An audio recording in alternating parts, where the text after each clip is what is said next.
Welcome to the first episode of the Brothers and Sisters podcast. I'm your co host, one of many co hosts, actually, six co hosts, Quasi Franks, and we aim to provide you a perspective on really the world from brothers and sisters.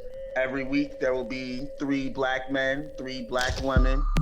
Hopefully, it'll be us, but everybody's got other lives. So if it's not us, we'll find replacements that will give you views on politics, finance, arts, culture, entertainment, and our armchair perspective on even things like psychology. Um, we're first going to lead off with, and it's a new year, we're recording from Baltimore, Maryland. It's January 7th, 2021. The show's going to be exciting today. We've got a little bit of kind of sort of cliche New Year's, but it's definitely important, particularly for us in the Black community. A little health and wellness education from an expert, and Walter Sellers. We are in the backdrop of an attempted coup attempt yesterday in Washington, D.C. by a bunch of disgruntled, overwhelmingly white Trump supporters. With that being said, in that backdrop, we'll have Georgia organizer, hopefully Democratic candidate for some office soon, Randy Goss, how long we been texting with him, Walter? About a month now, month and a half? A month and a half. Something like that. He said he was in Georgia, that he was going to be organizing on the ground literally right after Election Day. And he's kept us abreast of what he's been doing and where he's going. And then lo and behold, fucking Ossoff and Warnock win in Georgia. A state that leans heavily right, as I wrote about for KTB and will be attached on this podcast. But I've rambled on enough. Walter, you want to get us started? It's January 7th. I need to clean up my life. So you get started. Well, everybody, good evening. Welcome to the Brothers and Sisters podcast. And Quasi and I have been talking about it for a while on what a good subject matter would be. And health and wellness is always the top of mind for everyone at the beginning of the year. But I wanted to kind of put a different spin on it because we as Black people always look at wellness and health as one block, but then we look at wealth and money as another block. But to me, in reality, our greatest wealth is our health. But unfortunately, we Black people in America, we broke, right?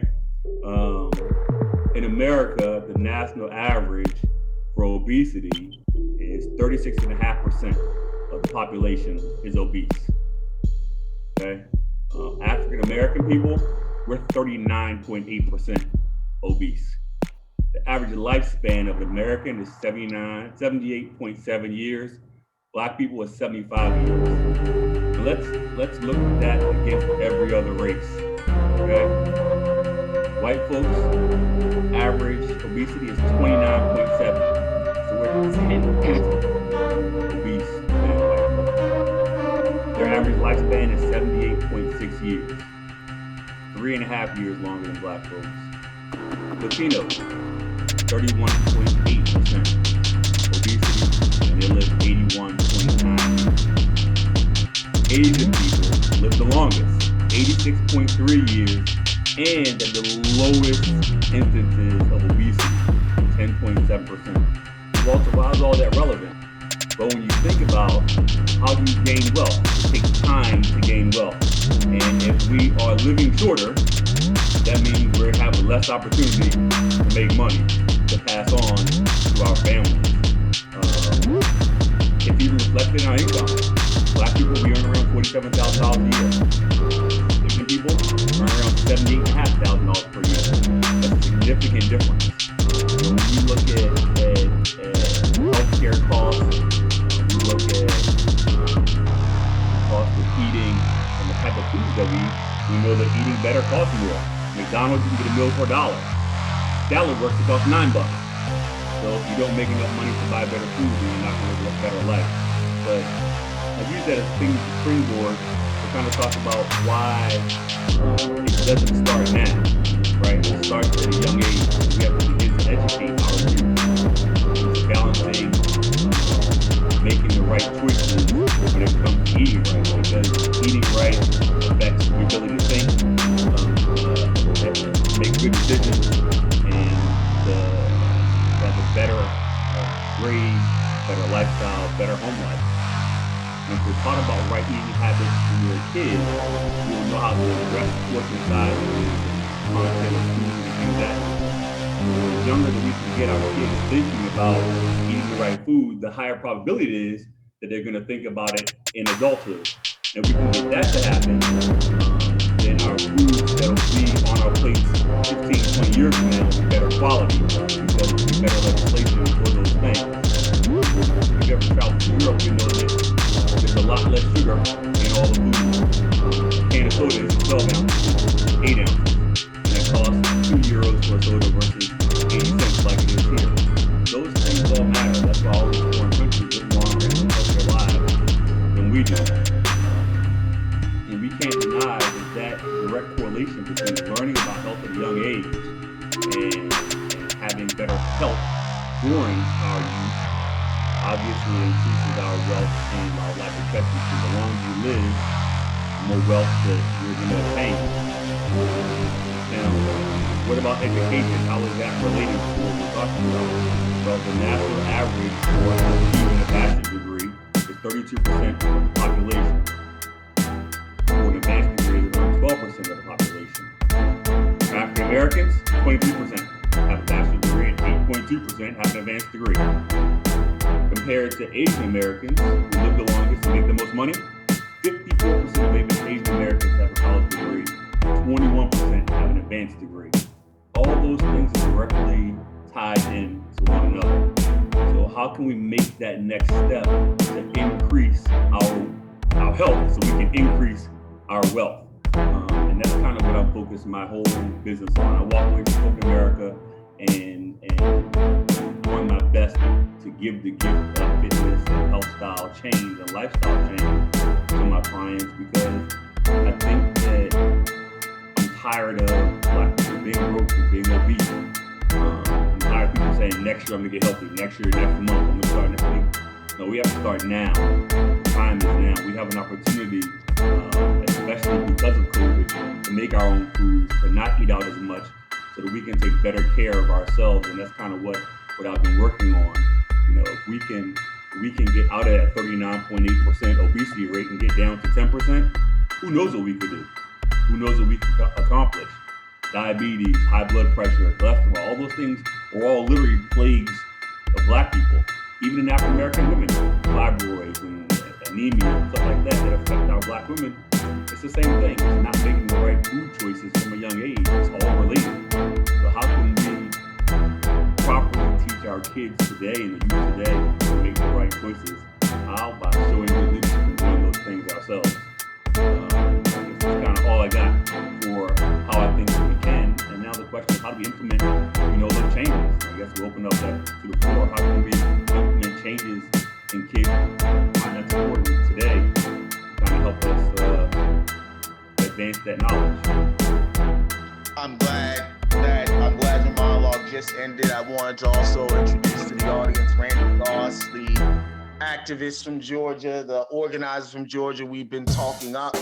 Randy, you just got in the tail end Check of the mic and make sure it sound right, boys. Can you hear us, Randy? Yes, I can hear you. Perfect. Welcome. You just got into the tail end of the conversation. Walter just gave us the opening monologue where he talked about health, wealth, and wellness in the black community. Kind of sort of wanted some ideas from the group. We're going to wrap this conversation up. Hopefully in about another 3 to 5 minutes. Obviously, feel free to participate if you want. And then we're going to get to you, all right? Okay. That works perfect. Okay. I don't know if anybody wants to take the mantle, but we actually talked about this at length. Well, episode. I guess a couple things as you were going through it. It sound right, boys. How does, whenever you talk about black people, particularly in America, the numbers on age, on wealth, on education, what role does racism play in kind of sort of the dietary restrictions, kind of sort of unattainable goals that we have, and how can we get rid of that? I think that would be the first key to what you're trying to implement, what you're trying to do. You know, obviously there is a general rule, you know, anything more than 29% BMI equals obese. But according to that scale, I'm an obese man. So, you know, you have to take into consideration how people of color are built. Muscle tissue, things like that. We carry more muscle per square inch of body weight than anybody else on the planet. So there is. It sound right, boy. Person, what the ideal man or woman look like, is not based on people just like us. However, there is a direct correlation between how much you weigh and how long you live versus how tall you are. You know, when we look at how big are you around your waist, how big are you around your hips, and how big are you around your neck. I mean, some brother on here snores. If you snore, it's a high probability that your neck is greater than 17.5 inches. If you're a woman, it means your neck is greater than 15.5 inches. Those things are important, and if we're not able to tackle those things, we can miss our opportunity to live long enough. It sound right, down boy. for our kids. I mean, Dr. Dre's worth $1 billion. He just had an aneurysm. I guarantee it's related to some part of his diet deficiency. There's a chance that. Didn't he? I know he got like super fit, didn't he? But what's defined as fit? Great. You can be sick, but if you drink every weekend. Aneurysms, though, a lot of times can be attached to stress and high blood pressure. Absolutely. So that can be tied directly to diet, unless he just happens to have a history.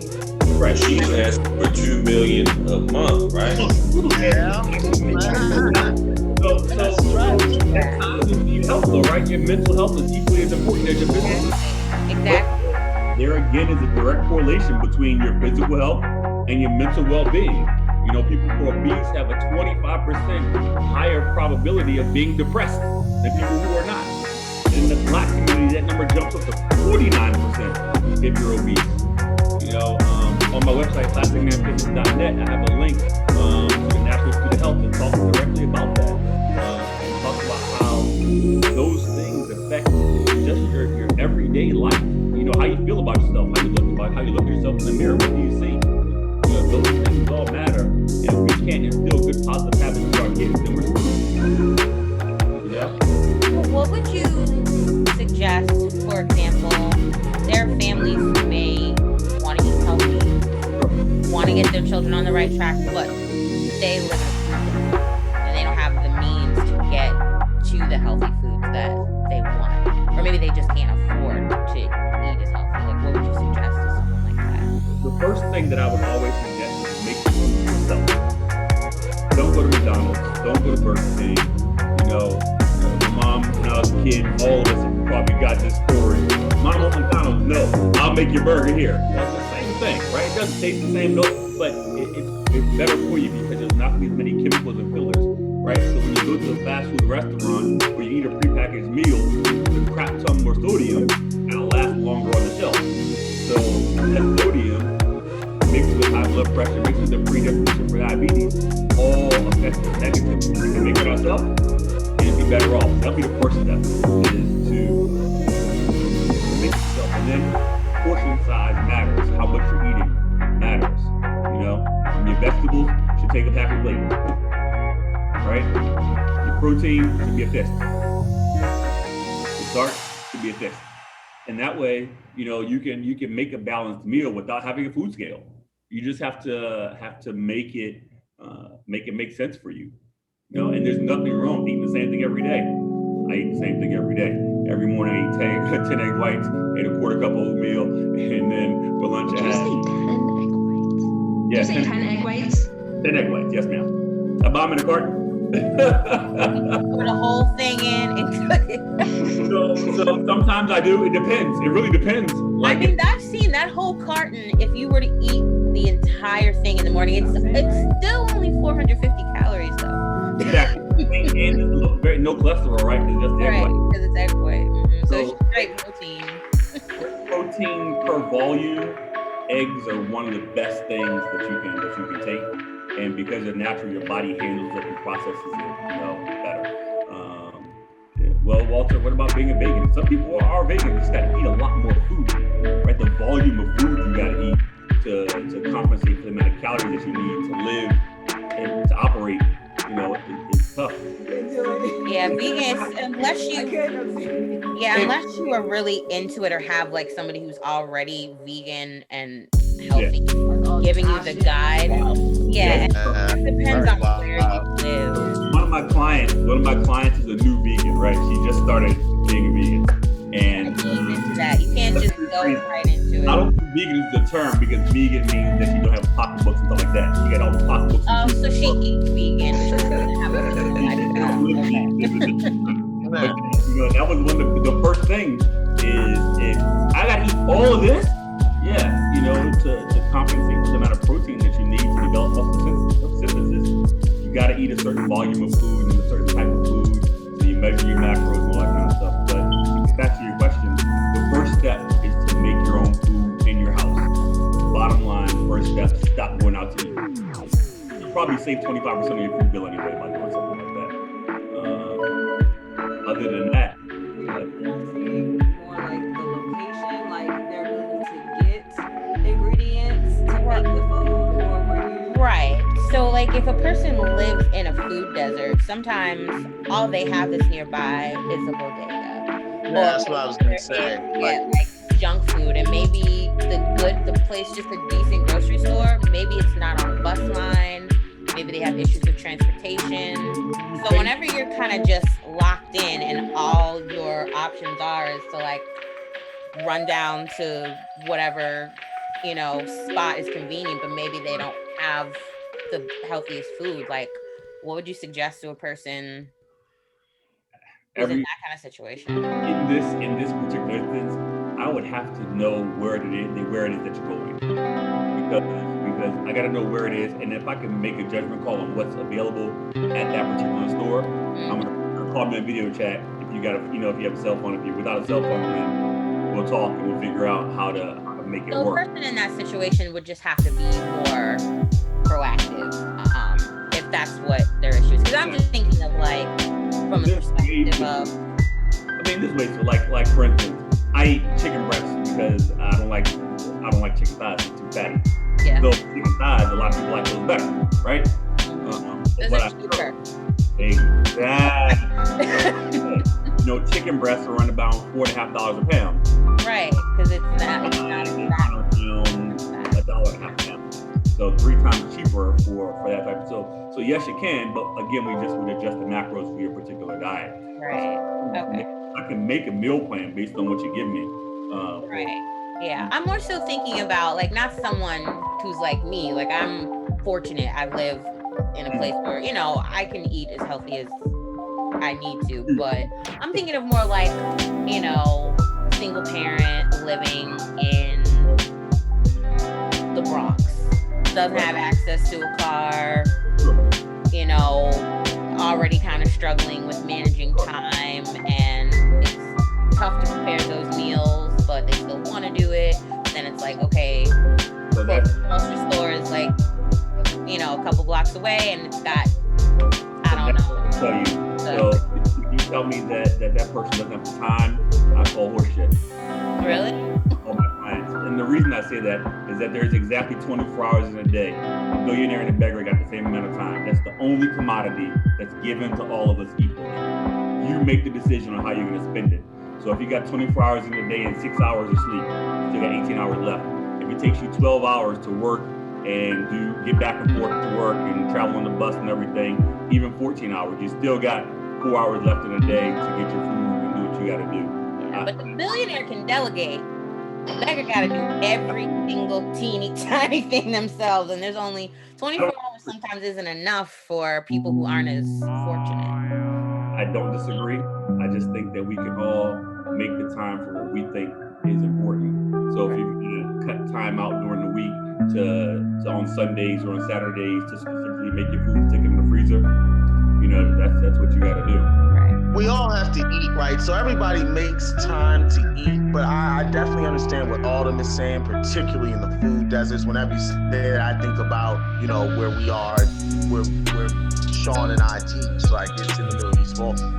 There's no Noodles and noodles is like the best you're gonna get. I guess. Exactly. It's corner stores for blocks and blocks and blocks and blocks. Like, those parties, like. Listen, I'm from Old Gator, 43rd and Greenmount. Look, I'm with you. Got you. I got you. Yeah. Corner store with onion pickles in the bottom. I got you. I understand what you mean, but at the same time, we all have to eat, so you have to make time to do the right thing. Because we all eat. Exactly. And you're going to. It's just a matter of, are you going to do it? Are you going to make the time to make it right? Okay. And at the end of the day, that's what I would urge people to try to do better. We're going to continue this conversation. I know this obviously isn't the last time, because health, wellness, eating, like, it's what you laid out is 100% fact. And we'll probably get deeper into why there's some of those disparities that there are beyond diet. Like, the fact that remains is that what you're saying is 100% correct. Like, it definitely affects caloric intake, affects test scores, it affects grade and all of that good stuff, for sure. So, Walter, thank you for kicking it off with that nugget. I know you'll continue to do it. You want to plug yourself, the website, competition, stuff like that? No competition in the market on the billboard yet, only because of COVID-19. But I am starting prep for something hopefully be available in May or June. But my website's www.classicmanfitness.net for training, coaching. I do meal planning, one-on-one. I have a gym here, but I also do come to some of my clients, ballpark protocols, stuff like that. So, my job. I believe people that can. I don't believe in bad diets or bad workouts, none of that. I literally make a program designed for each one of my clients. So it's something for you, designed with your input into the plan. All right, we got www.classicmanfitness.net. Walter, thank you. We're going to take a small break and we'll be back with Randy Goss, Georgia activist, organizer. He's going to give us the 1-2 on what happened down there, and that will lead into a deeper discussion of that shit show that happened in the Capitol yesterday. Right. Welcome back. We're here, the Brothers and Sisters podcast. We're here actually honored to be here with a very sleepy, and I'm sure deservedly so, super tired, Randy Goss from Georgia, activist and organizer. Randy, you want to tell us a little bit about yourself, and then we'll get into what it is that you were doing. Sure. Good evening, everyone. My name is Randy Goss. Born and raised here in Fort Valley, Georgia, which is about 105 miles south of Atlanta, a little bit south of Macon, Georgia, here in middle Georgia. I've been a Georgia organizer for the past 10 years now. I've served as a Democratic County Chair for the past 4 years in Peach County, which has been a swing county here in middle Georgia. I got my degree from Fort Valley State, HBCU here in middle Georgia. And then I've been organizing nationally around the Southeast for the past 5 years now. So I've been around the South, very familiar with the Black Belt.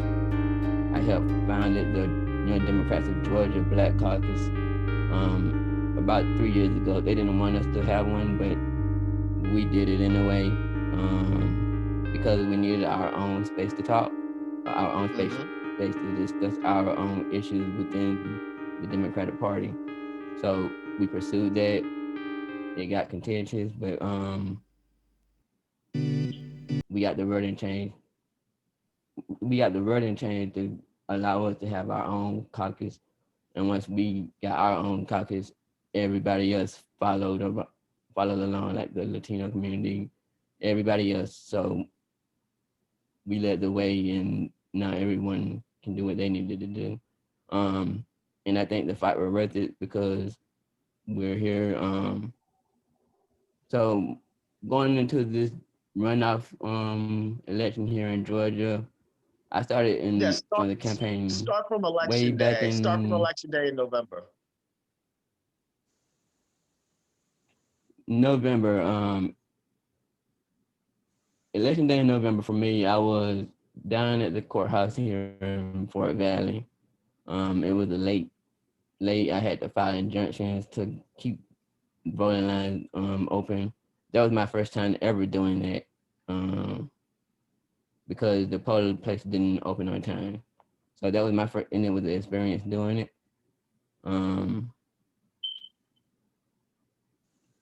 My community, it was about 51-49-ish in favor of Trump and the Republicans. Most of our college students weren't here, so we kind of had to fight to keep the margin close in a small little rural county like mine. It was these small little rural black counties like mine where we had to fight to keep the margin close so we can run up the number in Atlanta. You can run up the numbers in Metro Atlanta all you want, but if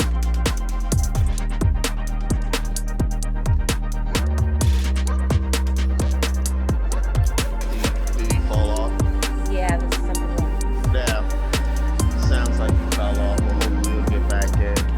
So we've been texting with this guy for like months. He's been like literally sitting. Can I ask a question real quick? Yeah, go ahead. When he's saying running up the numbers, I don't know what that means. So, and it's the city of Atlanta and the suburbs in Atlanta are all going to be heavy Democratic, right?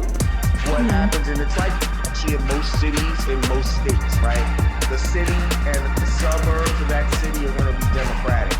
But like the country, and in most states, outside of those cities and those suburbs, it's all white and rural and very Republican. So if you don't get blown out in those landslides, if you get just landslide in those rural places, then the places outside of Atlanta and Atlanta itself won't be enough. So that's why what he was doing was so important. Like his county is rural as fuck, and he was able to get the margin to be 51-49, still in favor of Trump, but not a Trump blowout, right? So that number of votes that he got rurally offset like the number, like the smaller number of votes that Trump voters would have gotten in Atlanta, right? It was a bigger margin. So I won Georgia by like 12,000 votes. So if you think like Pennsylvania went to Trump, I guess, in the last cycle. If you remember Philadelphia market, the ratios were the same, 80% to 20. The voter turnout wasn't there. Yeah. So we couldn't run numbers up big enough, right? So a million qualified voters and 800,000 vote for us, 200,000 vote for him. Great, 80-20, but there's 1,200,000 qualified. We needed that extra 120,000 to over the 80,000 that he would have won by. So what he did is he got the counties to do just that. all right, Randy, you back with us? Go ahead. Yeah, I got it. Yeah. Go ahead. All right. So we had to run the numbers. We had to keep the margin close.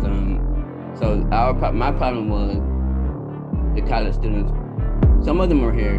The university was in session a little bit, but because of COVID, like half of them were here and half of them weren't.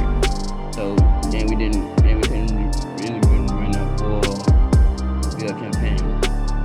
I didn't even run a full field campaign until October the 5th. So, but they didn't give me permission to put my people on the ground for safety reasons. And they didn't want to be on the ground for safety reasons. Until they said, okay, we gotta do this, we gotta go. But alongside of working on my own county, I was also working 8 other counties here in Middle Georgia, all along Austin Scott's district and Sanford Bishop's district in Southwest Georgia. So it was a lot of work. I got very little sleep. Very little sleep.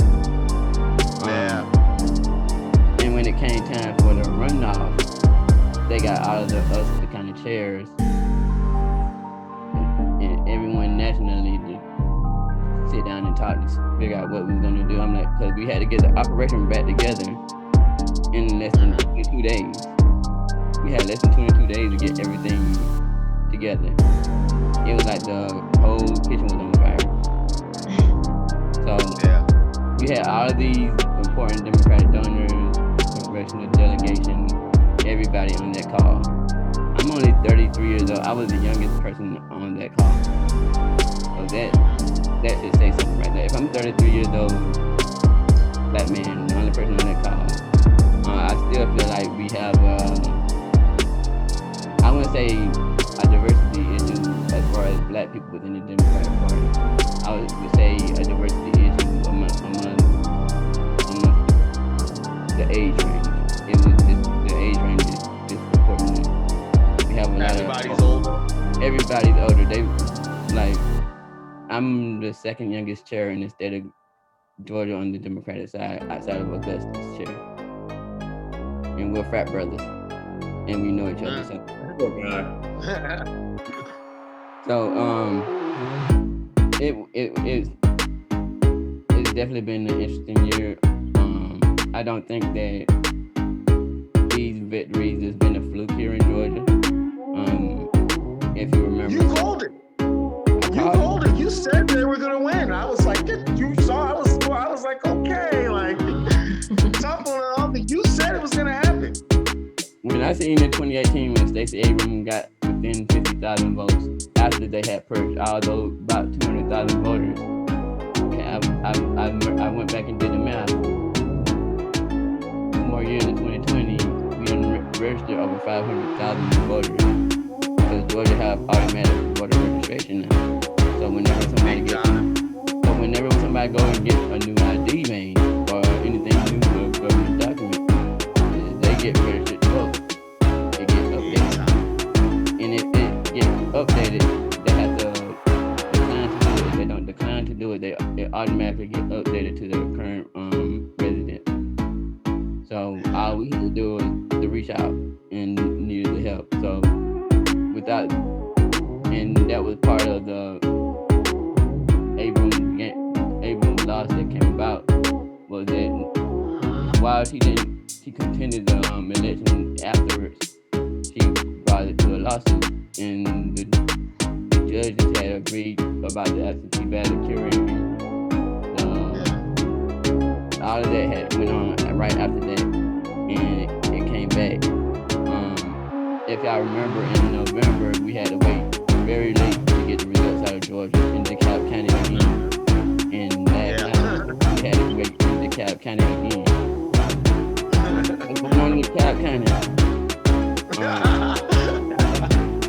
Also, if you're ever in Atlanta and don't pronounce it DeKalb, the L is silent. It's DeKalb.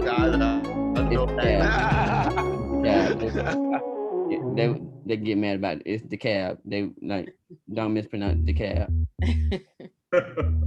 So you hit? Did you hit 8 counties?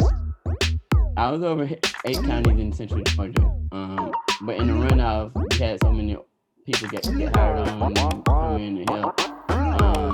I was able to focus on my home county, and that was such a relief. Yeah. That I was never 8 no more. Like y'all let me organize my hometown where I don't lose.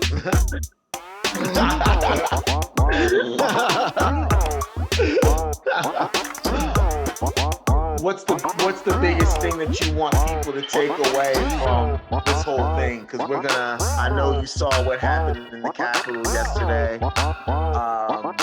And we're definitely gonna talk talk about that in the show, but we wanted to have you on specifically for Georgia. What do you think what's the biggest takeaway from this election, and what do you think it means for the future of Georgia? Can it become Virginia? It's Virginia now. It's not a question if it can become. It's Virginia now. We just got too much because we are 15 seats away from taking the state house. It's Virginia now. One of my main takeaways is we really gotta focus on the rural black belt in the South. We focus on the rural black belt in the South. We can take Alabama, we can take Mississippi. Mississippi is more black than Georgia. Mississippi is the highest population in the country. I saw that. Georgia's only 31% black. Mississippi is 39% black. We focus on organizing in the rural black belt and we can take more states in the South than Georgia. So, and I hope the lesson that Georgia taught disciples is that we focus on the black belt and the state capital. We will win the states in the South. Do you think that because it's rural, I'm guessing it's very a lot of agriculture, right? A lot of black farmers in that area, yes? Yes. Okay. So, do you think that the constant inability for black farmers to get loans, I mean, that's a case that's ongoing, with the Department of Justice, is black people having an inability to get qualified for loans for making their crops, right? On 1619, I don't know if you guys heard that podcast. They talked about that a lot. How white farmers can get the loans so they can get their crop loans faster, to get stuff in the ground faster. Do you think that Trump giving them the money, I guess, this time around, caused us not to vote in Mississippi or in the other black belt rural areas? I don't believe so. One of my best friends, he's a farmer. My granddad, he has 40 acres of land. He's a farmer. I live on 10 acres of land. So, and one of the things that Reverend Warnock talked about when he in his stump speeches down here, whether you're in Custer, whether you're in Albany or Columbus, we're black farmers.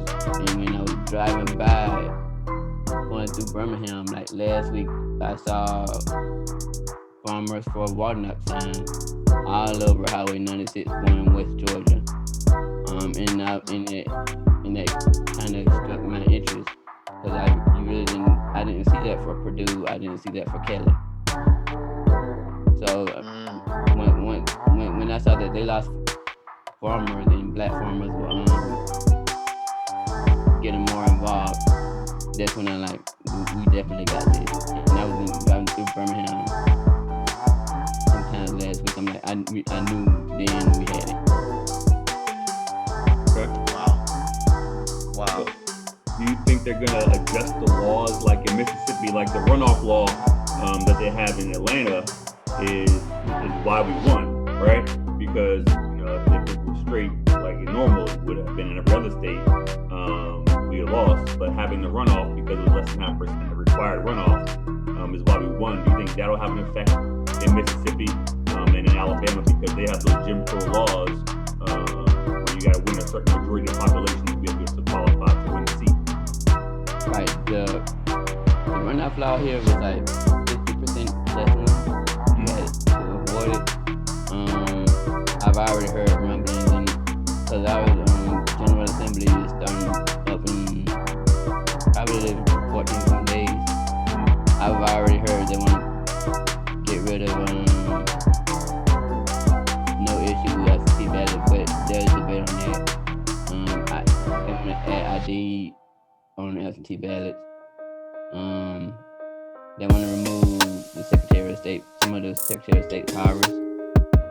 So they're already up to their shenanigans. So, and I'm pretty sure whatever the Georgia legislature do, other states in the South is going to follow too. So, hopefully during this upcoming year in Congress, Biden and the Democrats can get the voting right back to slow some of that down because you can't let it go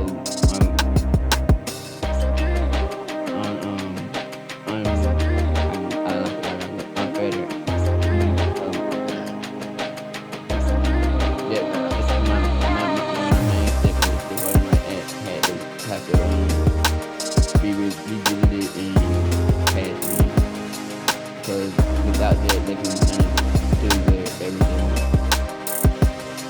It's gonna have to come from Congress too, because we know the Supreme Court is not going to be in favor of expanding voting rights.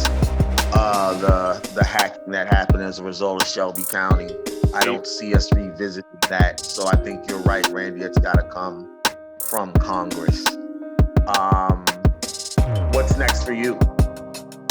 I'm deciding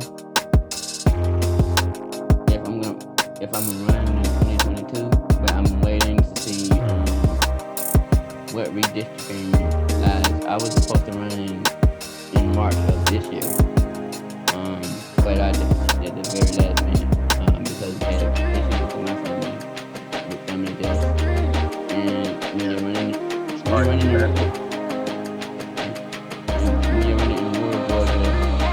family time.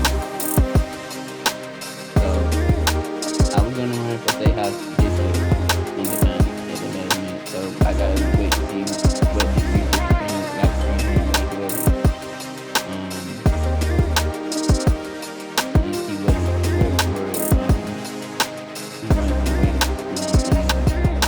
municipal elections around here. So I'll probably run for the state house in 2022. Nice. Well, I hope you'll come back and you'll repeatedly keep us abreast of what's going on, particularly in Georgia. It's definitely a national scene now, right? As you just kind of sort of described from the call that you were on, the help that you got, and what you've laid out as far as the black belt and focusing on it is something that we're definitely going to talk about and address in 2021. Did Autumn, Nicole, Benson, Sean, you guys have any questions or comments or concerns for Randy?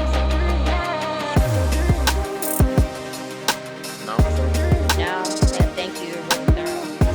No. Randy, thank you so Yeah, much. educated. Yeah. I don't have, I mean, I was just learning. Is there a website or is there some place that we can be directed to that you can tell our audience to go check you out, ask you questions, maybe write you a check? I haven't gotten to a website yet because we have financial disclosure stuff that we have to get through. Uh-huh. So once we get there, then I'll update everyone on that. Okay. I'm still So that learning. means- I'm still kind of learning how to run for office myself. I know how to run for campaigns. I'm still learning how to run for office myself. Yeah. So that means if you're up there, that means you'll come back on too then, right? Yes. Or I might hire you to come do my campaign when I run in Delaware. Mhm. Because Delaware is a rural state. Oh, I drove through Delaware before. I drove through Delaware before. I drove from here all the way to Philadelphia one time. That means you didn't blink long because it ain't that big. All right, Randy, Goss, thank you so very much. We can't thank Stacey Abrams in person, but we got it's one of the closest thing that we can get to her. Your organizing, your activism is bringing all of us in Maryland, Delaware, like a lot of hope, a lot of joy. So thank you.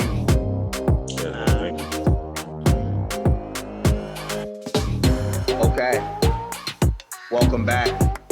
We got what I guess is maybe one of the longest KTV running traditions. Every year I do a year-end hip-hop review, album review, analysis review. This one was particularly special for me because I will be 40 this year in September, and I've actually never felt more more connected or more like in tune with at least like what's going on in the hip hop world, what's going on music wise.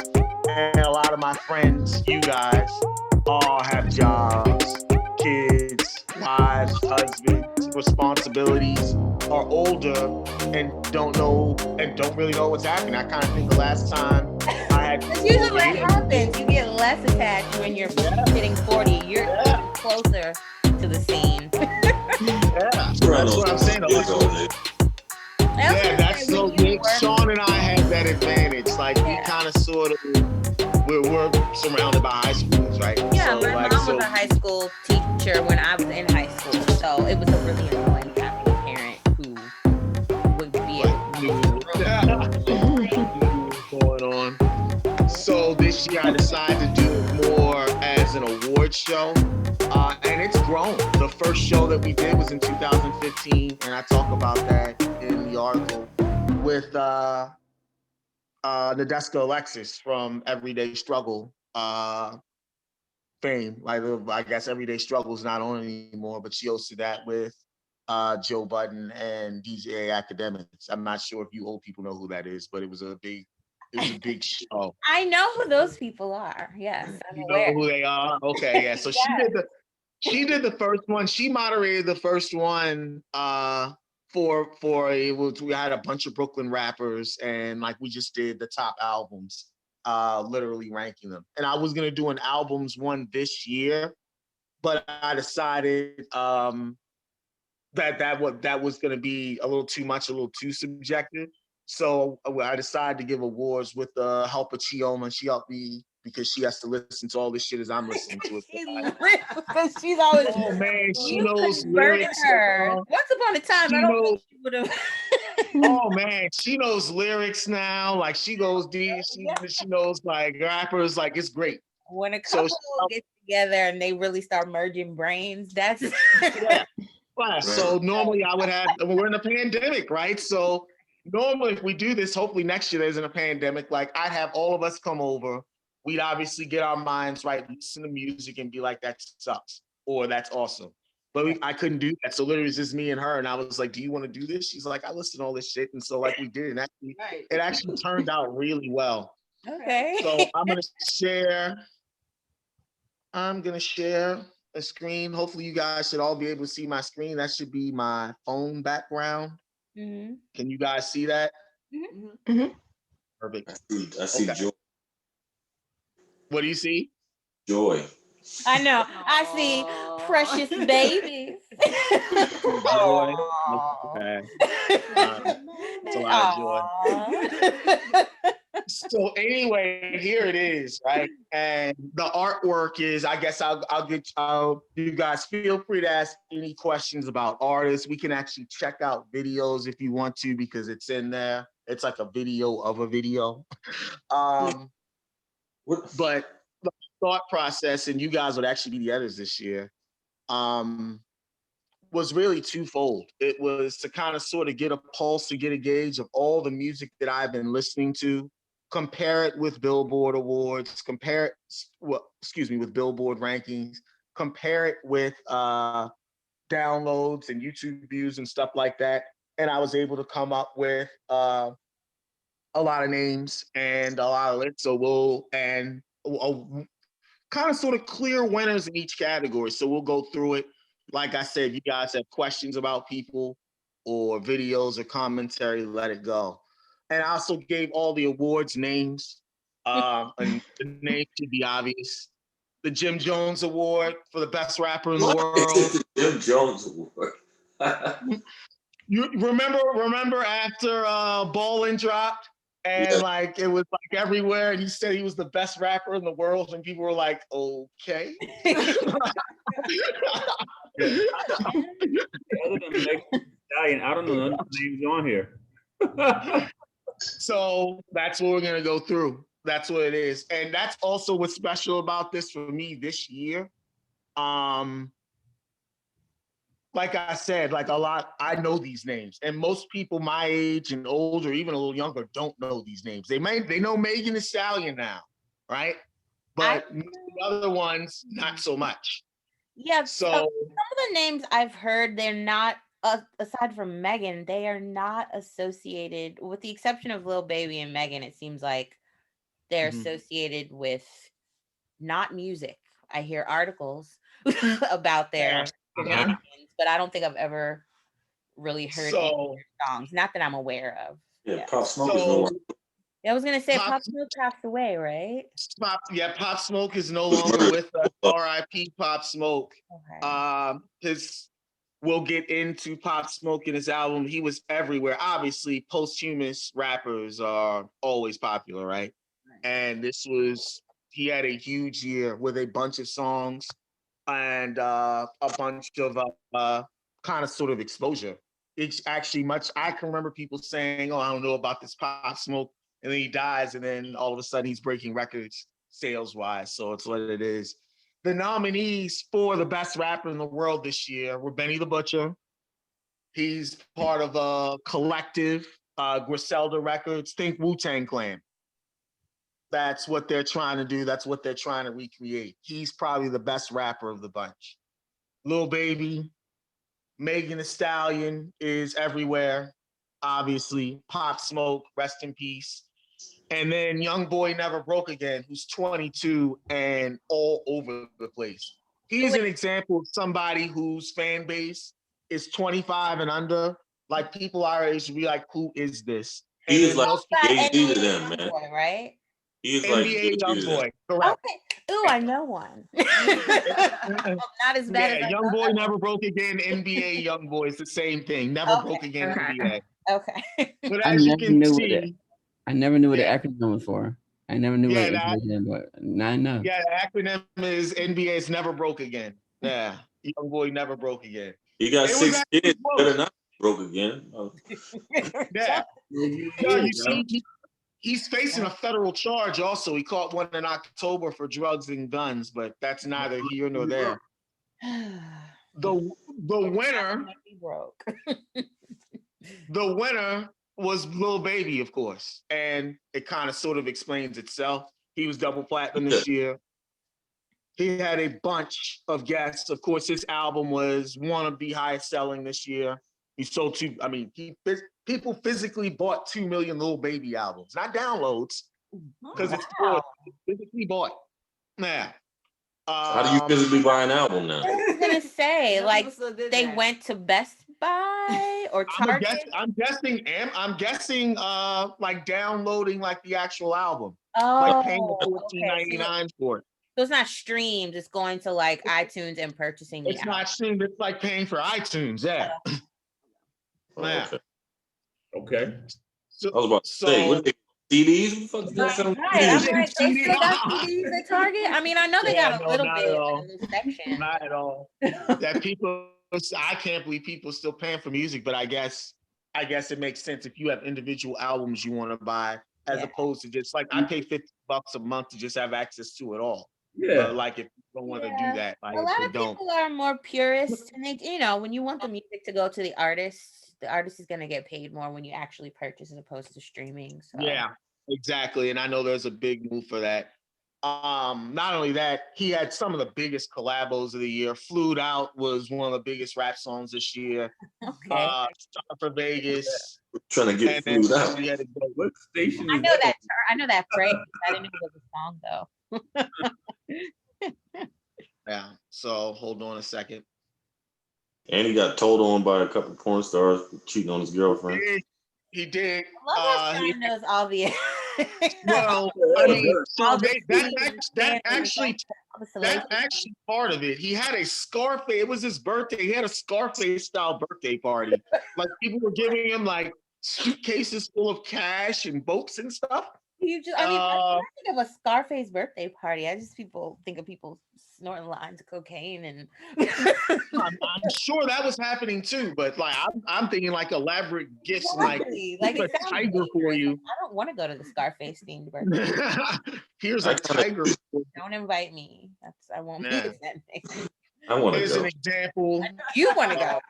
I have to be praying for my little brother on the way to the Scarface party.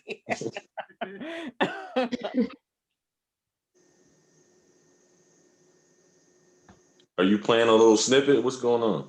I'm we playing gotta a little get snippet. Oh, okay. Do they let the audio rock, or is how does this work? Look at baby styling on. I mean, so I don't know who he is.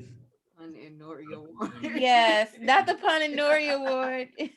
Yes.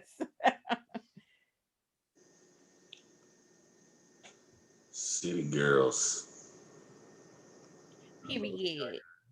I don't. It's ironic he got told on it in this song. What she raps? She raps, post up the food, but don't post the nigga. Yep. Post up the bag, but don't post the spender. Snitching, you tell I'm a suspend you. Kissing, you tell I'm a suspend you. And he got told on by 2 prostitutes. So these are what the city girls. Which ones are the city girls? I just see a lot of. The ones in the black and white. Okay. And the blue and white now. Oh wow! I never knew what they looked like. I just kind of. JT on the left and Miami on the right. Oh, so which one was the one that made the clip about getting flued out, which led to this song? I don't know about the flued out clip. I don't, because I just remember she was like, "You can get." It was like a contest. So he's now, you get the idea. He's kind of sort of now at that, kind of sort of with Drake and Future, or like, yeah, if you get me, you get the hook and you get a verse also. So it's to a point now where he's becoming a hit maker. Okay. So that's our 2000. That's the KTV 2020 Rapper of the Year. He won the Jim Jones Award. Lil Baby. The next one is the Pun and Nori Award. Pun and Nori had a song, You Came Up. What? Making it happen. From rapping on the corner of blocks to going platinum is how it went. These are the artists who came up this year in 2020. The nominees: Freddie Gibbs, Griselda Records, that's comprised of West Side Gun, Conway the Machine, Benny the Butcher, Lil Baby, Megan Thee Stallion, and Young Boy Never Broke Again. And the winner is Young Boy Never Broke Again. This is some Taylor Swift Beyonce shit. He had 3 Billboard #1 albums in the same year. Wow. Like, your guy's just working. Yeah. All He's just this working. under our old noses, because we're like, who? Yeah. Yo, All this under our old noises. Exactly. he is fucking JD to these young, like 18 to 25 demographic. 22 years old. He's old enough to be my child if I had a child. Not quite old as I'd like to be. Like, if I had children, he could be my kid. He could. He could totally be my kid. I have friends who are my age who have kids around this age. It can't be put any better than what Sean just put it, though. To these You don't young want him kids, as your kid. Yeah, he's Jay-Z. He's a handful. He would not. If I had a kid, I don't know that he would. He's in trouble. Rapper. Yeah, young boy. And it's funny you would talk about kids. It's funny you would talk about kids. He has kids of his own, and he loves them.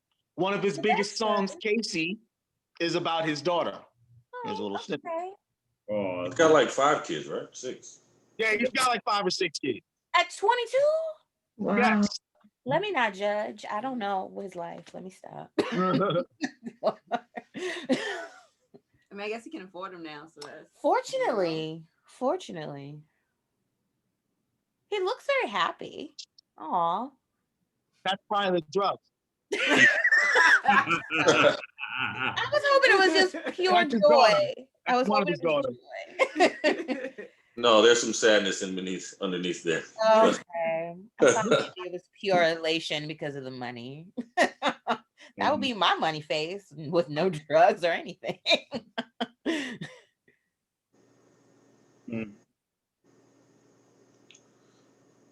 You're doing best album next? What is that I'm looking at? Best album, the All Eyes on Me Award. Oh, that's next. I've heard none of those albums, I bet. I know that I have not. I can already feel it in my bones. That's NBA Youngboy. Okay. He's pretty much the Jay-Z of the youngins. The Best Album Award, All Eyes on Me Award, if you will, for the best album. Eternal Take, Lil Uzi Vert, Legends Never Die, Juice World, My Turn, Lil Baby. Please excuse me for being antisocial, Roddy Ricch. Sounds like an album I'd like. The Roddy Ricch album was number like two. that album. As we I like we saw Pop Smoke one. The Roddy Ricch album was unbelievably good. I've But heard that. I've heard that the album is good. I've heard that he is really popular with He is. Unfortunately for Roddy Ricch, Pop Smoke died this year. So didn't Juice all of WRLD it, pass away also, or too. Yeah. Juice WRLD also died. Juice WRLD also died. Rest in peace, Juice WRLD. Yeah, But the winner was by, both of them were tragic, but very tragic. yeah. The winner pretty much one separated from everything else was Pop Smoke. It was the number one album for Billboard for 13 weeks in a row. To give you an idea, 13 weeks overall, 11 weeks in a row. To give you an idea, number two was Roddy Ricch, and he was 7 weeks overall, whereas Pop Smoke was 11 weeks in a row. Double platinum album, I believe. It was at 1.7, 1.8 the last time I checked. Dior was a smash hit. But the one that I want to give a little sample of, which in my opinion, the best song, and the idea that you get with when everybody dies, everybody wants to hop on, or especially when that person's coming up, is Snitching with Quavo and Future. Oh. They're not gonna let you get audio, right? It's just gonna be video. No. They're gonna break it out. Yeah. Pop Smoke with the gangster braids. Mm-hmm. This is not the official video. This is like the post-Phoenix video made after. For all Pop Smoke songs. This is the best song off the album. I gotta listen to some of these. Like, whose mama is that in the back? Just what I was thinking. Who brought Auntie? Not that it's fine to bring her, but I was just wondering. She just What she look like? I missed her. seem like she belongs there or comfortable there. Young Thug.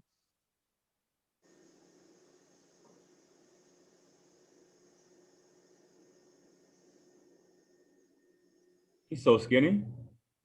I'm gonna stop it when the Pop Smoke part comes in. Right, those dudes from The Hangover and shit. Who's that? What are they? They're just hanging out with random people that they run up on, and they're like, "Yay, we get to be in a hip hop video."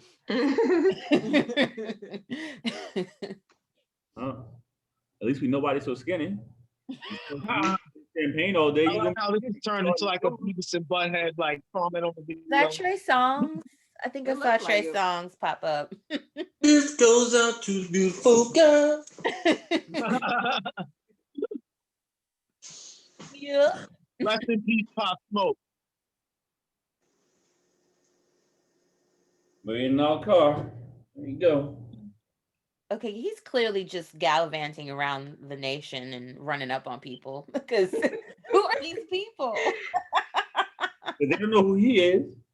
I don't think they care. They're just Right. like, gotta be a rapper. He's got a lot of jewelry on. Like, I think any They're like, bro, he plays for the Giants, I think, bro. exactly any man here on screen right now could put on a lot of jewelry and pull up in a nice car, and people would be like, he's got to be somebody.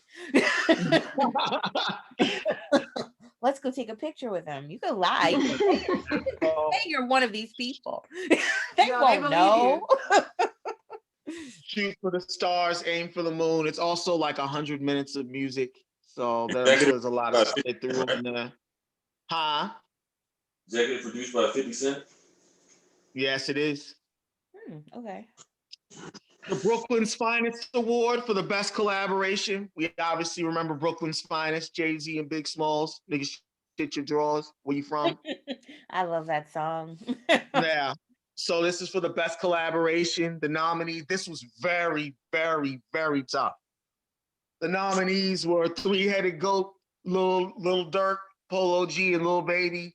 This also begins what I want to call the Laugh Now, Cry Later portion, where Laugh Now, Cry Later is nominated for everything because it's probably the best thing that happened in 2020. Laugh Now, Cry Later. For those of you who haven't seen it, we're gonna watch that whole video, even if it's blanked out. And because we're about to end, and we're actually at like 53 minutes.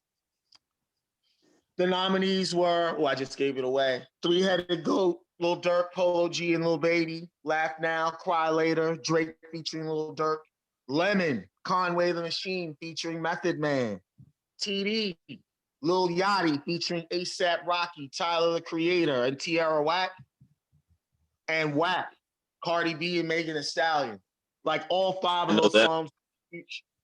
All five of the songs were huge. They were all big. But the winner was Lemon by Conway the Machine and Method Man. Again, I heard Lemon. We're gonna go forward in Lemon to the hook and then Method Man's verse. Method Man's verse is actually a nominee for the verse of the year. In 2018, Capadonna, RZA and Ghostface said that Griselda was, their heir apparent, carrying on their lineage. So this collaboration was just a matter of time. Ah, okay. And we're gonna skip forward. I'm gonna skip forward to This goes out to beautiful girl. Home with The Trigger. book. This is why I can't be around Sean.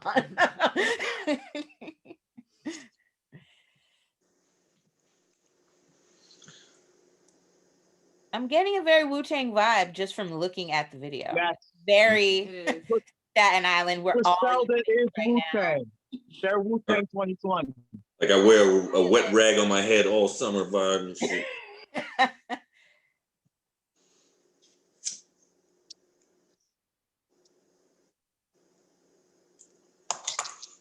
He was, Nori. We nominated him. He killed it, Nori. I agree. Hi, Mother Man.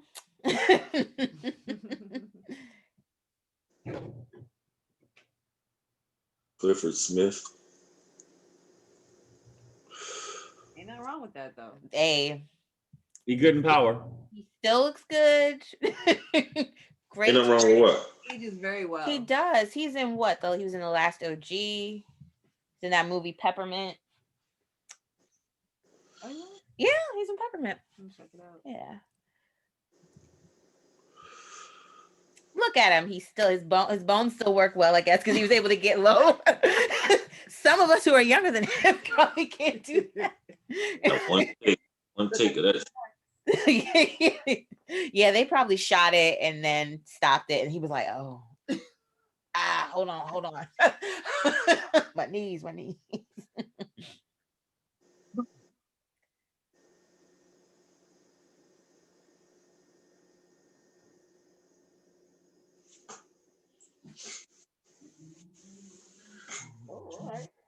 Yeah. Sorry about my first. So that was Conway the Machine featuring Method Man, Lemon.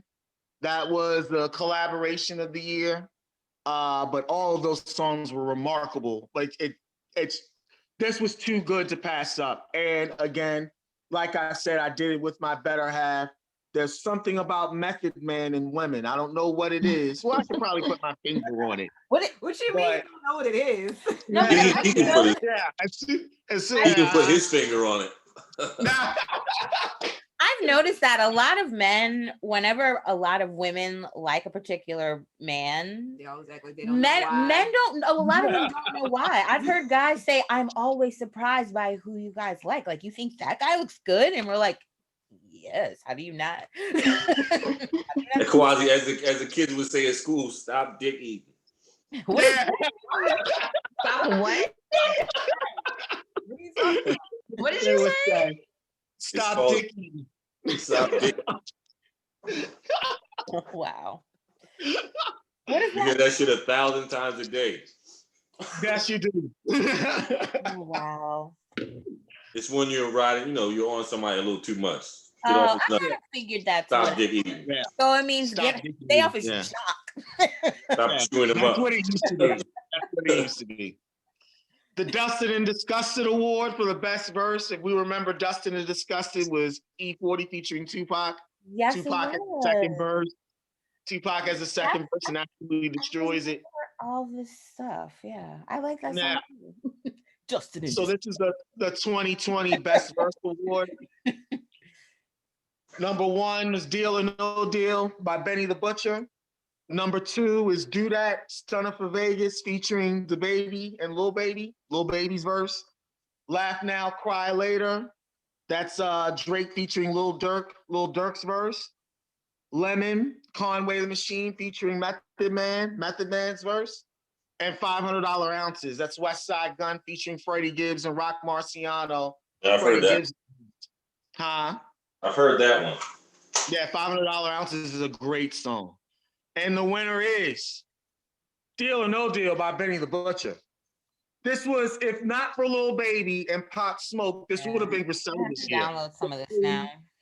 They came, that's part of my aim also, to get people who used to be immersed in the culture, but have jobs, responsibilities, and just lost it back into it now. Yeah, Because this, I do. Good one. So I'll take yeah. that advice. And the only reason why I have lost it is because I've been so busy, and there were times where I would rely on the radio. Now I'm not really want to listen to the radio, so my day is so Yeah. consumed with things.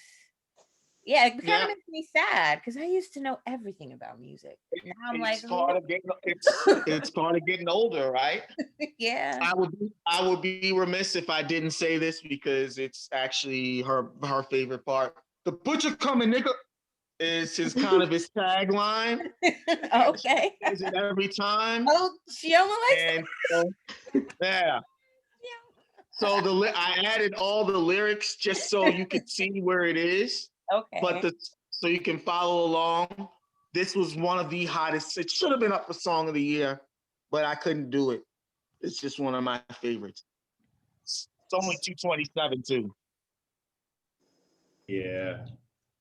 I'm so far. This is back. It's 90s rap. They're like, that's what they're trying to recreate. I'm sorry, you can't do that. It's impossible. Smoking Gary Payton just like the 96 Bulls. Yes. Hold up.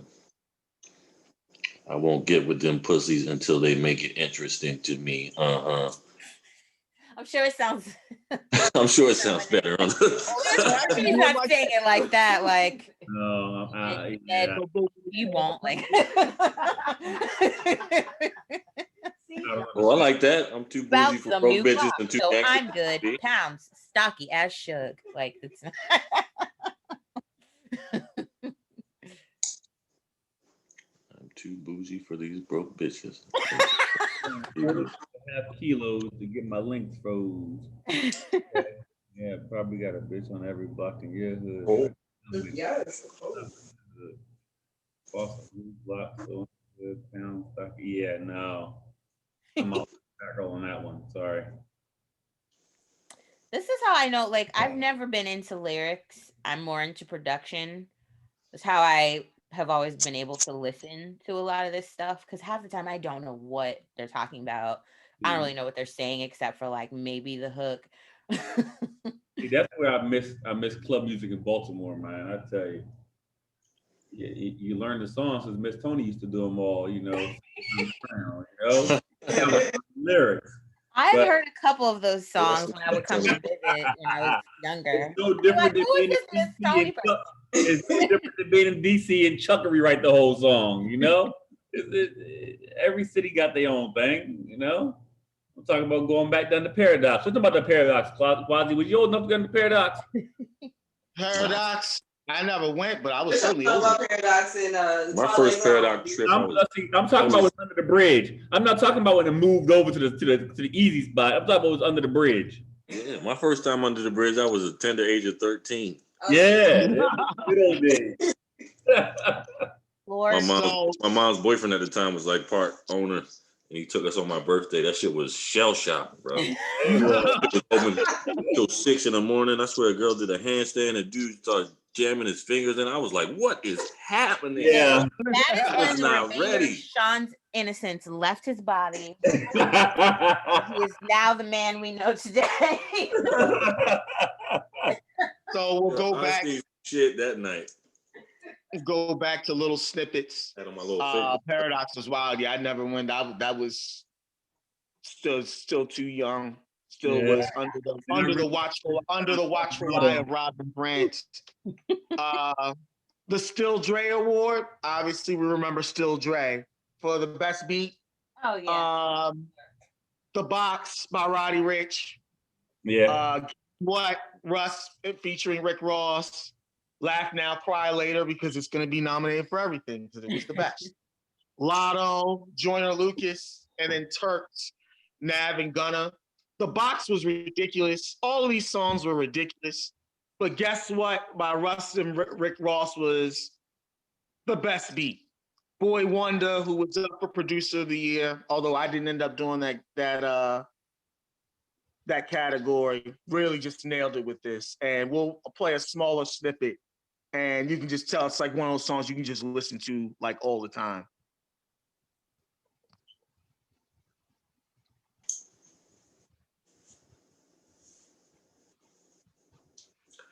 I don't even watch videos no more, bro. I watch videos all the time. The only time I watch videos is when I'm hanging out at Quasi's. And that's been quite a while. So remember they used to have like $1 million buzzers for the motherfuckers and shit. Right. That's when Hype Williams would not $1 billion anymore. Hype Williams would be like, so I need 2 elephants. Bring them to right. The Busta Rhymes video would be elaborate. I need gold encrusted chalices for everyone on set, like or diamond encrusted chalices. Pastor Cavassier. Right.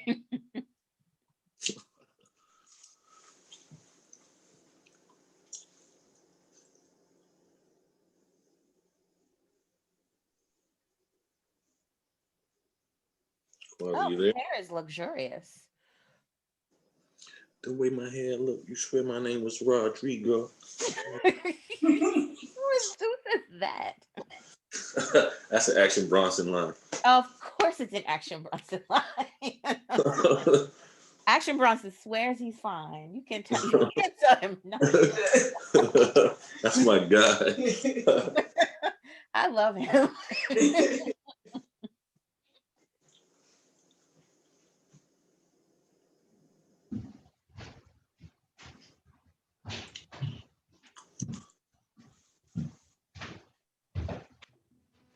Yeah, you can listen to that shit all day.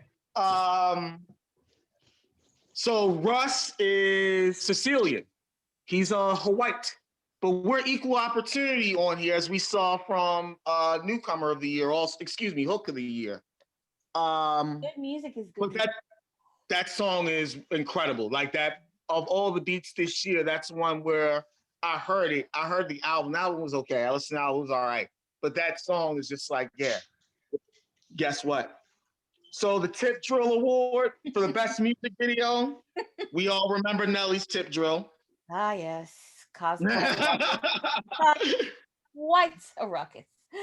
The nominees I'm going for are Cardi B, Stallion, WAP, Drake, Laugh Now, Cry Later, Jay Electronica 2 times with Ghost of Soulja Slim. He had videos? Universal Soldier. They have videos, and you really should check them out. They're unbelievable. They're just like they put together clips of like civil rights footage. Okay. Like racist like shows and cartoons from the past. It's unbelievable. And then West Side Gun, Allah Sent Me. And the winner is, this was actually pretty much safe when it dropped. Laugh Now, Cry Later by Drake and Lil Durk. It's the debut song for Drake's next album, Certified Lover Boy. It's also the lead song for the release of his fashion line. The name of Drake. That was perfect for him. Of course.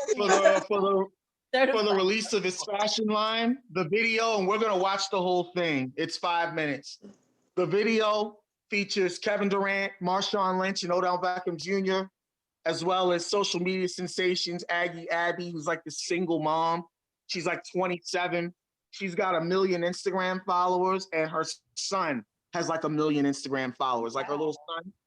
And Drewski Too Funny, shot by Dave Myers at the Nike World headquarters. I've actually done this, not as Drake has done it, but Sean and I have a classmate, Michael Rogers. For his batch, he did his bachelor party in Portland, Oregon. And one of the gifts that we got, I guess his party got, we got to go to the Nike outlet in Beaverton and shop. It's like 75% off. That's like everything. Yeah. That's like, Portland is like the athletic apparel company capital. Because Nike's headquartered in Beaverton. Yeah, Nike's headquartered in Beaverton. Yeah. So this video has all of those cameos, and it's actually an amalgamation of all old Nike commercials going all the way back to the 80s. Oh, that's cool. So genius level Drake shit per usual. Drake's a smart guy. Charlamagne thinks Drake reign is over. I kind of want Drake to be an actor anyway, so like he can stop rapping. He can do other things. If Laugh Now, Cry Later is any indication, we're still in Drake season. People love Drake. Mm-hmm. Especially once he got muscles and a beard, it was over. Like, Baby. I mean, muscles for Drake. Drake muscle. He said Drake. So he gained weight. That's what happened. He gained weight. That's right. You couldn't tell he always has sweaters on. Right. He gained weight. Got a beard and a sweater. Right. He can't play Obama no more. That nigga got too fat. Right. Yeah, Drake. To me, I feel like Drake's beard is. I've been in here. I've been in there. It's unbelievable.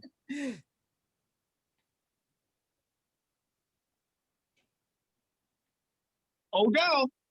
That's his homie. Like, they kick it. That is. He said Odell like to get shat on. Right? Let's get. Well, that's not my business. I don't want to know. That was the rumor. That's my guy too. That's my favorite. I just know he and Drake are like besties. Lil Durk coming up is the upper verse of the year. What's up? Oh, Drake just wanted an excuse to hang out with NBA athletes because he like loves them. I mean, if you've seen him at games, he was like, yes, I'm going to get all the people that I want to be my friends to be in the video, then maybe they will be my friends. They all want to be each other. Rappers want to be athletes. Yeah, and it's vice true. versa. Yeah. It's a natural synergy they have going. Yeah. Abandon your code. Marshawn Lynch. I love that guy. He's so funny.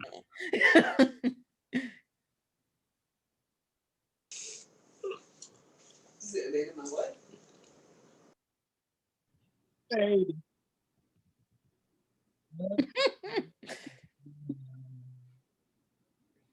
Baby.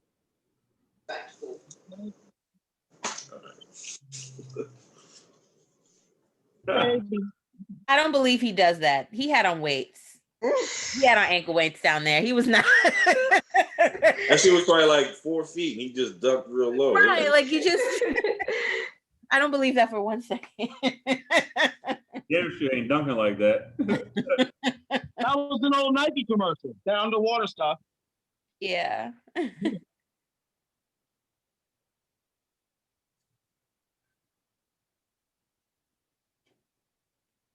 Nike commercial.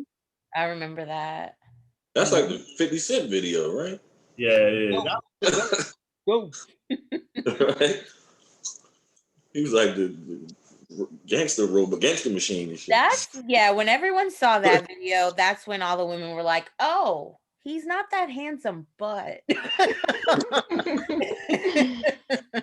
Oh, as the kids say, stop, dig, eat. No. If we start putting women up on here, Sean is gonna be, gosh. You know how many women I know about that I just would never, they would never be on my radar if it weren't for Sean.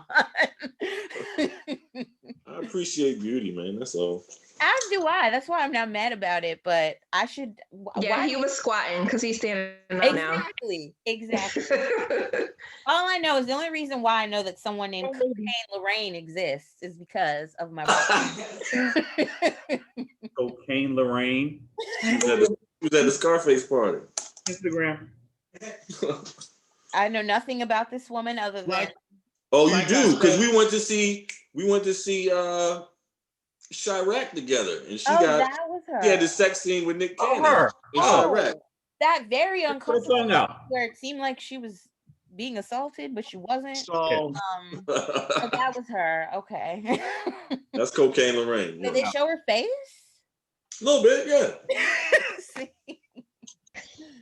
So that's probably the best thing to happen in 2020.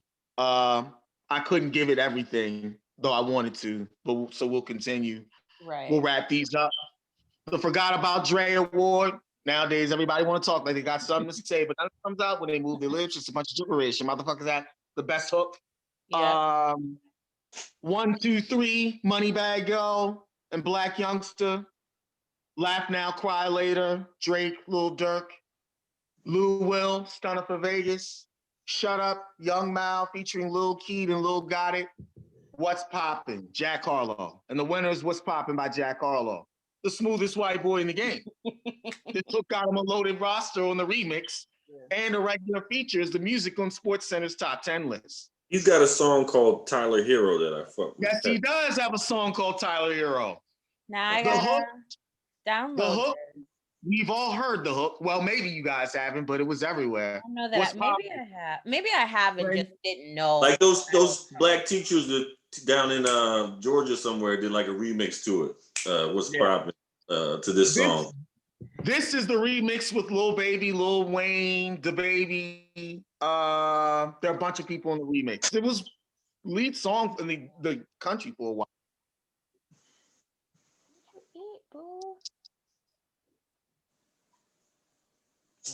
Jack Harlow's from what, Kentucky or fucking Tennessee somewhere?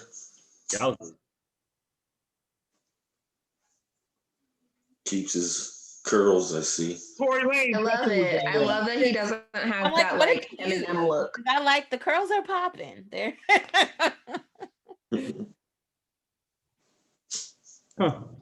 Right, he's from Kentucky, right, Quasi? You from Louisville? You can't say Louisville. You say Louisville. And what was the other? DeKalb. You can't say DeKalb.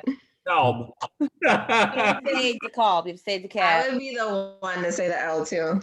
Yeah, because I definitely say it. That's like my long, like DeKalb. Me too. Yeah, that's like my mentee. My mentee was making fun of me because I say Baltimore, and she's like, "You always say Baltimore." Baltimore. She's like, it's not Baltimore, it's Baltimore. Baltimore, that's right. Baltimore. And I was like, Baltimore. I was like, she's like, you live here now. I was like, all right, you're right. She had me repeat it a couple times to make sure I got it. So I'm gonna stop sharing. I'm back. That's the work that it takes. It usually takes me like 2-3 weeks to put the whole thing together. So that was 2020. Just to drill it all down and stuff like that. I'll be keeping an update probably every week on albums of the week, stuff like that. I'll probably fit into the podcast or try to fit it into the article when we write the podcast. But that is the KTV 2020 Hip Hop Awards. And that is the end of the first episode of the Brothers and Sisters podcast. Sean, Walter, Lindsay, Autumn, Nicole, you guys want to add anything? Until next time. Yeah. Well, we'll be hearing from you guys next week anyway. Cool. For sure. Walter, thank you for your monologue on health and fitness. Audience, for listening. See you next time.